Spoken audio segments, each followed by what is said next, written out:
Weird cards for you, Aries, and I'll tell you why.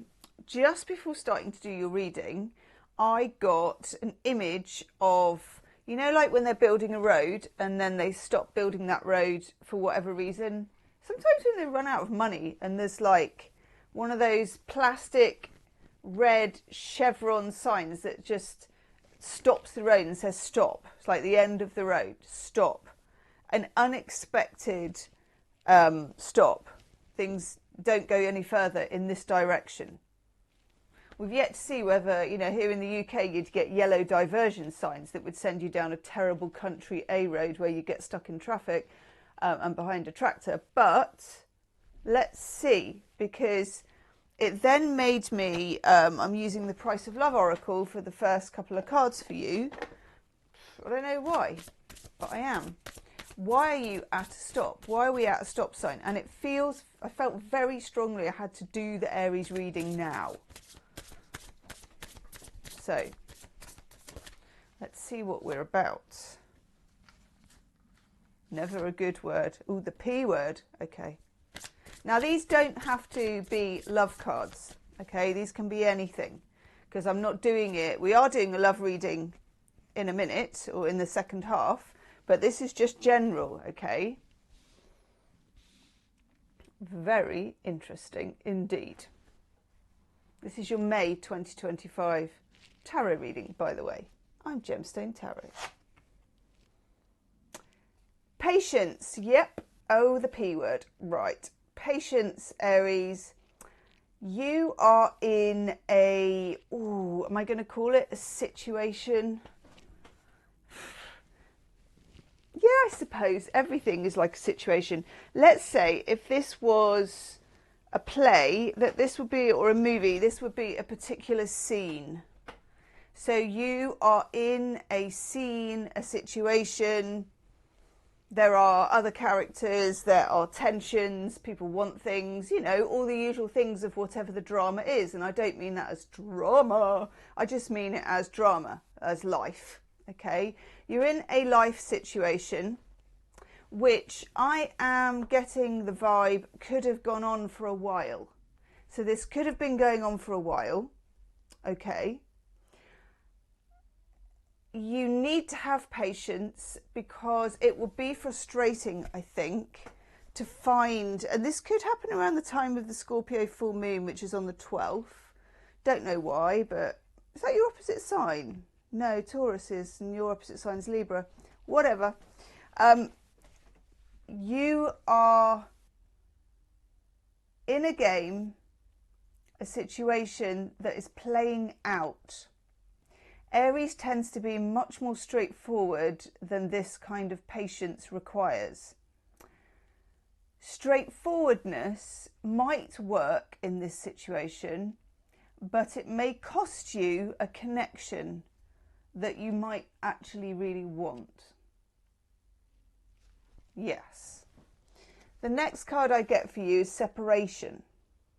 Now again, this could be in relationship, it could be in friendship, it could be in a working relationship, it can be in any, this is the general part of the reading, so it can be in any area of your life that you are either forced to be distant from something or someone, or have chosen to be distant, or to just, there's a need to be distant, whether it's chosen or not, okay? And you may or may not like it, but nevertheless, it is a longer game than just now.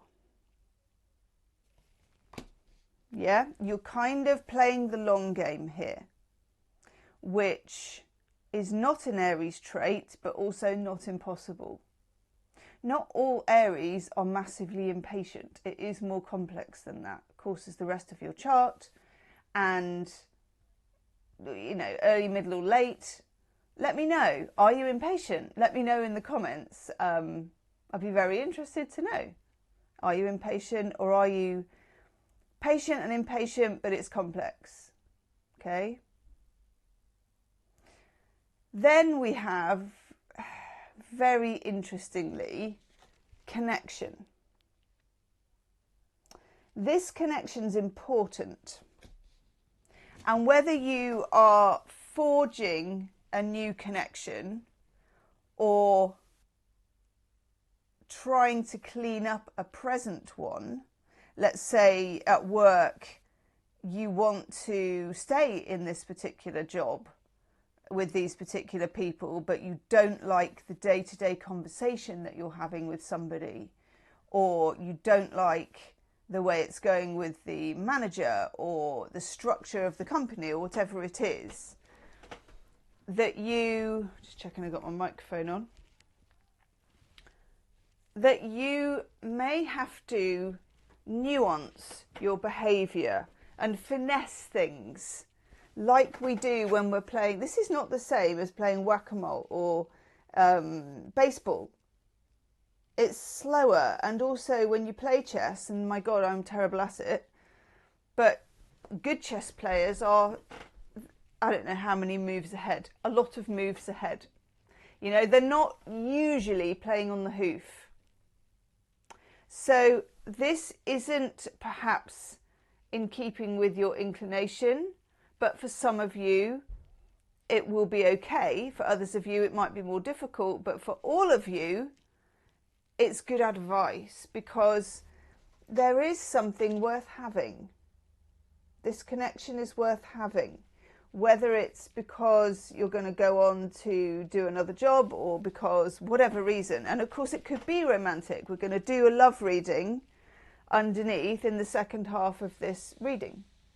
So we will, you know, see if there's any echoes of this kind of energy. Okay, there'll also be an extended love reading if you're into the love reading, as there is every month, and that will be the first link in the description box. For some reason I'm taking another one of these. Never done this before. Never done this, I haven't. I'm yodering, so something's happening, Aries. Oh cripes, okay, we might be talking about love relationships as well for some of you. Goodness. Okay, we've got Deja Vu. I love that this is like a CD-ROM, you know, because it's kind of, it's like reaching through your drawers, and some of us are old enough to be finding our SA90 mixtape. Remember that, with the little sticker on that someone gave you? Mixtape. Play in this order, you know, and if you were really good and they were really attentive, they might have done the card and written down all the songs. Remember that? I know, it's precious. But then we moved on to these. So Deja Vu, okay? Whichever way, it's Deja Vu. And also it's number 22, which I think is significant for some reason. So this could be a situation that has played out before. Many of our situations are simply cycles, you know, that are new cycles. We change, the zeitgeist moves, things change. As my mum always says, things will be different. And you may be taking a pattern from before and redoing it. Okay, we'll see whether things like the Judgment card and stuff comes up. But then we get this card. This is an interesting card, Reciprocity. Now, it does have, obviously, twin flame connotations. So for those of you that are in that way of thinking, yeah, I'm flagging that up.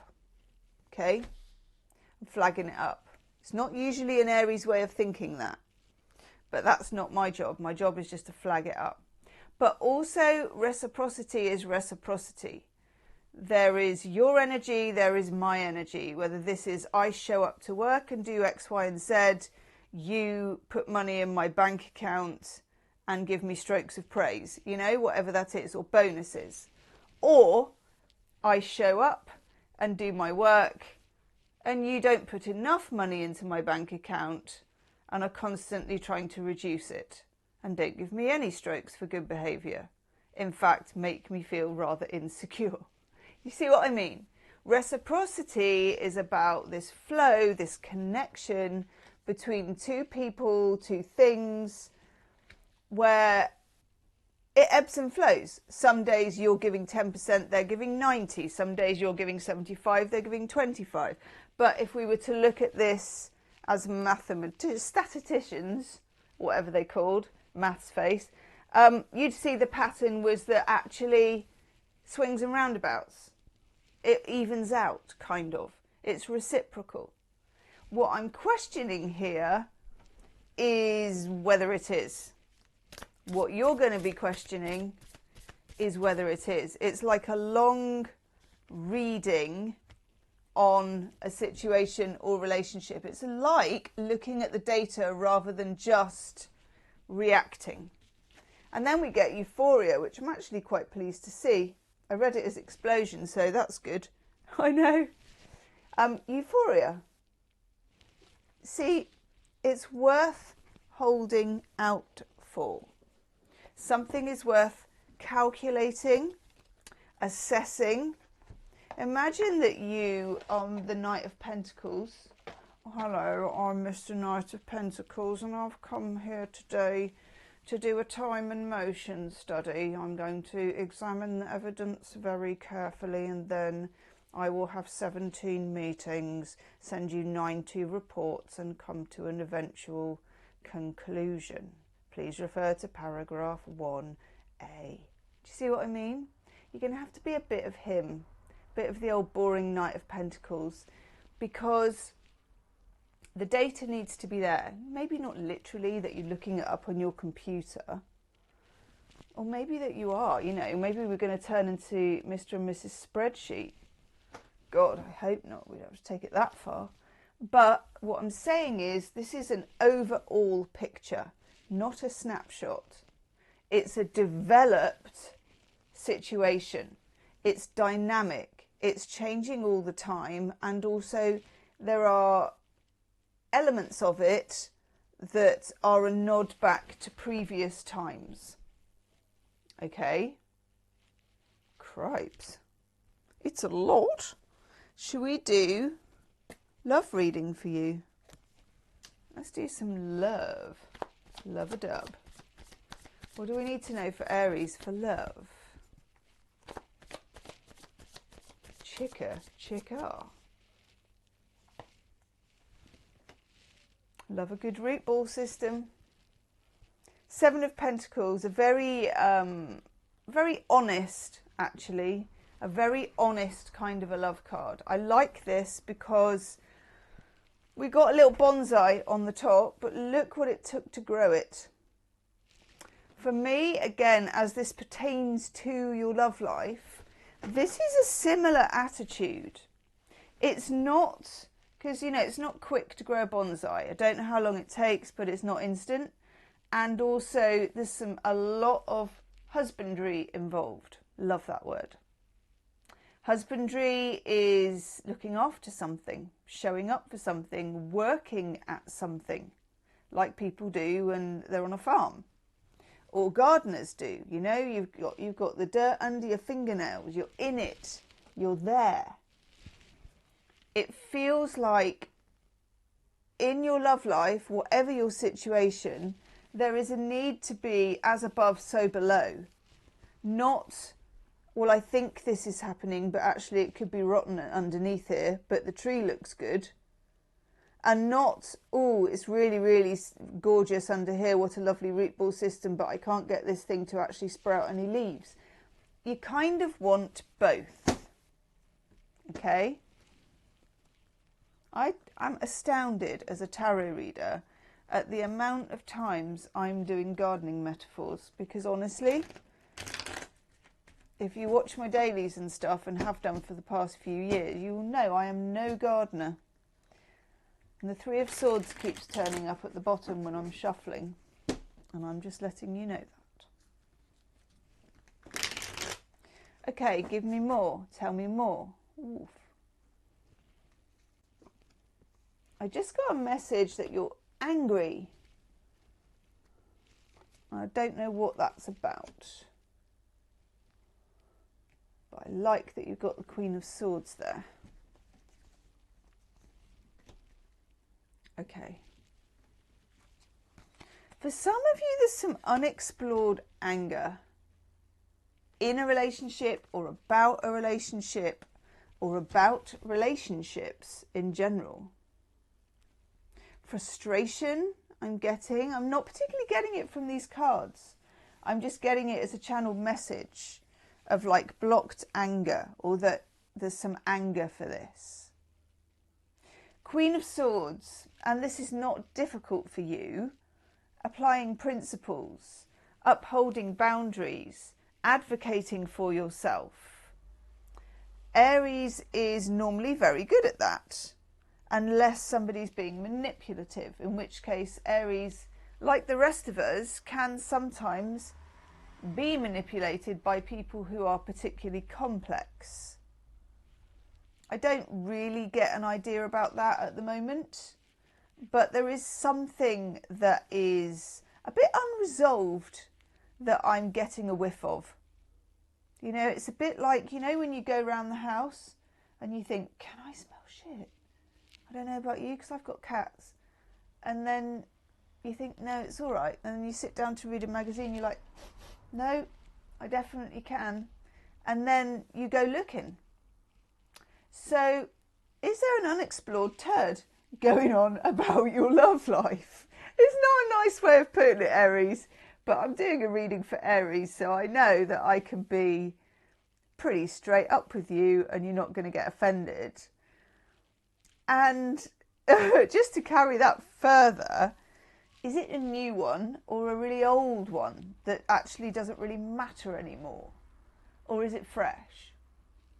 Because one, you can just discover it and toss it away and it won't actually bother you. Another, well, you will not stop until you've found it because it stinks.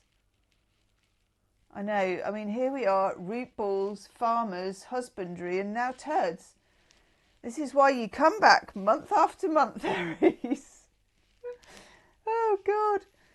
There's no rose-coloured glasses. But seriously, there aren't. Now, because we have the theme of separation and connection, and we have reciprocity, you know, and I hate saying this to Aries, but something is unfinished business here. And I'll leave it up to you to think what that might be, okay? Because Aries generally doesn't really do unfinished business. You know, you're fairly draw the line under it and move on type people. So why? Because even if it's something you need to resolve with an ex or with an old situation, it affects a new situation. Therefore, it affects your future, which is the reason to be bothered. It affects you, and you're the important person in this reading. 10 of Pentacles, the good, solid state of affairs. I call this the meat and potatoes relationship card. You know, I'm heading for this. I'm wanting this. I'm feeling that this is what real love, I suppose, looks like for me. But we have the 8 of Swords and the 4 of Swords. There are some mental ties, some mental restraints, some things that... Oh, I love that you got that though. There's something that stopped you being free here. You might have been dreaming about it. You might get dreams about it. And also, again, the full moon in Scorpio, if you wanted to release some of this, would be very, very helpful on the 12th. You could chuck it up to Mike. You can do whatever you need to do to release it, okay? Because this is the card of rest. And this is the card of finally being able to move forward. And I like the relationship that we have between these three. Because you're an Aries and you must move forward. You don't go backwards as an Aries. That's Pisces' job. And you're the first sign of the zodiac. Pisces is the 12th. Very small exception there if you have heavy other Pisces in your chart. Pisces placements in your chart. Knight of Cups is coming in. And I love that we get the Knight of Cups. This is an offer.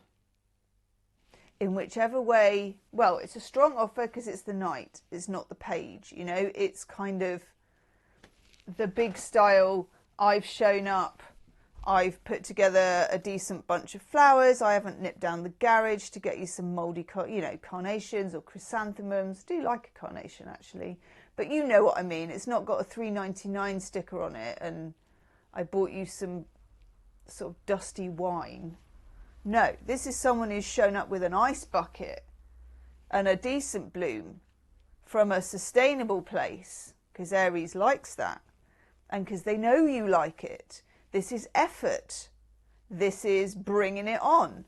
I like this, but I rather think you don't get this until you resolve that, until you resolve reality and finding something that's as good on top as it is below.